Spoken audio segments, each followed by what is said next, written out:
Once upon a midnight dreary, while I pondered, weak and weary, over many a quaint and curious realm of forgotten lore, while I nodded, nearly napping, suddenly there came a tapping, as of someone gently rapping at my chamber door. 'Tis some visitor tapping at my chamber door. Only this and nothing more.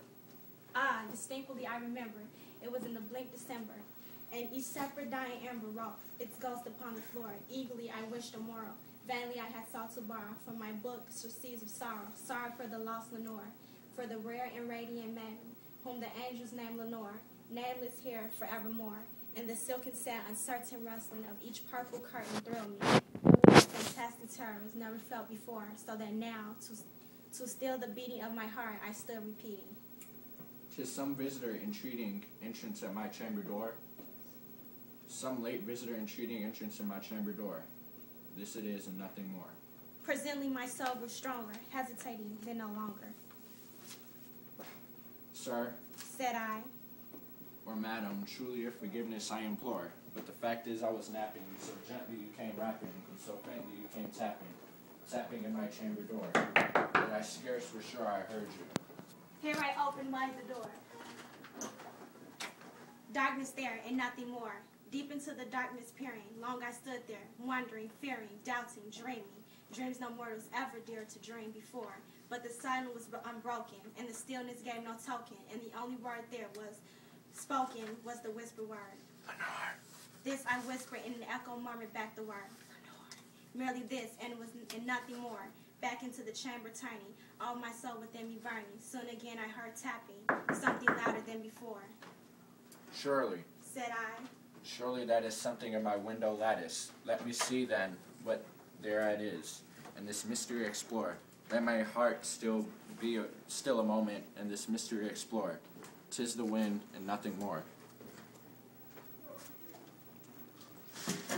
Open here I flung the shutter, when with many a flirt and flutter, and there stepped a stately raven of the same face of yours. Squawk!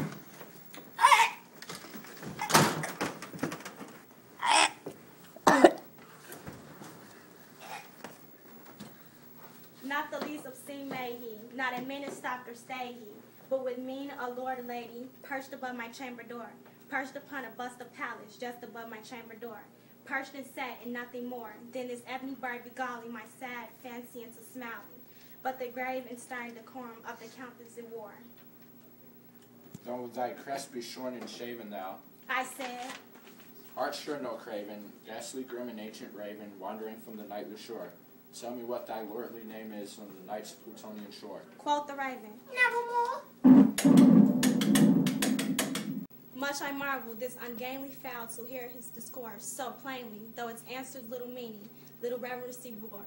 For we cannot help agreeing that no living human being ever yet was blessed with seeing bird above his chamber door. Bird or beast upon the sculptured bust above his chamber door, with such name as nevermore. But this raven, sitting lonely on that placid bust, spoke only that one word, as if his soul in that one word he did outpour. Nothing further than he uttered, not a feather than he fluttered. Still, I scarcely more than muttered. Other friends have flown before. On the morrow he will leave me, as my hopes have flown before. Then the bird said, nevermore. Startled at the stillness broken by reply so aptly spoken. Doubtless, said I, what it utters is its only stock and store, caught from some unhappy master, whom unmerciful disaster followed fast and followed faster, till his songs one burden bore, till the dirges of his hope that melancholy burden bore of nevermore. But the raven still beguiling on my sad soul into smiling. Straight I wheeled a cushioned seat in front of bird and busting door. Then, upon the velvet sinking, I betook myself to linking, fancy until fancy, thinking what this ominous bird of yore, what this grim, ungainly, ghastly gone, and ominous bird of yore, meant in croaking nevermore. Thus I sat engaged in guessing, but no syllable expressing to the fowl, whose fiery eyes now burned into my bosom's core. This and more I sat divining, with my head at ease reclining on the cushion's velvet lining, that the lamplight of gloated o'er, but whose velvet violet lining with the lamplight gloating o'er. She shall press Ah, nevermore. Then without the air grew denser, perfumed from an unseen censer, swung by a serpent whose footfalls tinkled on the tuffled floor. Wretch! I cried. Thy God hath lent thee. By these angels he hath sent thee respite. Respite and nepenthe from thy memories of Lenore. Quaff, oh quaff, this kind nepenthe, and forget this last Lenore. Quoth the raven. Nevermore. Said I. Thing of evil, prophet still, if bird or devil, whether tempered sent, or whether tempest tossed thee here or shore, desolate, yet all undaunted, on this desert land enchanted, on this home by horror haunted, tell me truly, I implore, is there a balm in Gilead? Tell me, I implore. Quoth the raven. Nevermore. Prophet, Said I.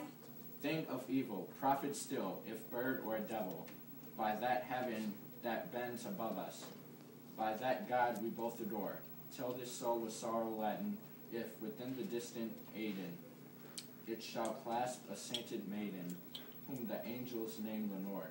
Clasp a rare and radiant maiden, whom the angels name Lenore. Quoth the raven. Nevermore. Be that word our sign of parting, bird or fiend. I shrieked, upstarting. Gee thee back into tempest and the night's Plutonian shore. Leave no black plume as a token of that lie south hath spoken. Leave thy loneliness unbroken. Quit the bust above my door. Take thy beak from out thy heart, and take thy form from off my door. Quoth the raven. Nevermore. Oh. And the raven, never flitting, still is sitting on the pallet, bust the palace just above my chamber door. And his eyes have all the seeming of a demon's that is dreaming. In the light area, him streaming throws his shadow on the floor. And my soul, from out that shadow that lies floating on the floor, shall be lifted.